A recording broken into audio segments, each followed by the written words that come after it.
Michelle அன்பார்ந்தவர்களே, நீங்கள் உண்மையான அந்த இறை பயம், இறை நம்பிக்கை, இறை அன்பு இதை கொடுத்து உங்களுடைய பிள்ளைகளை வளர்த்தீர்கள் என்றால், பசங்க இந்த ஸ்கூல் பக்குவத்திலிருந்து சில டைம் காலேஜ் பக்குவத்துக்கு வளரும்போது அவங்க தடுமாறலாம்.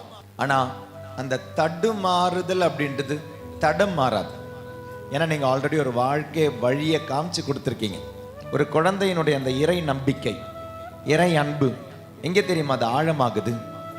அது அப்பா அம்மா சொல்லி கொடுக்கறதுல ஆழமாகலை. மாறாக எங்கள் அப்பா எங்கள் அம்மா அந்த வாழ்க்கையில் ஒரு பிரச்சனைன்னு வந்த பொழுது எங்கள் அப்பாவை பாதுகாத்த கடவுளை நான் பார்த்துருக்குறேன், எங்கள் அம்மாவை பாதுகாத்த கடவுளை நான் பார்த்துருக்குறேன். அப்படி பார்த்து வளர்ந்த ஒரு குழந்தை தடம் மாறவே மாறாது.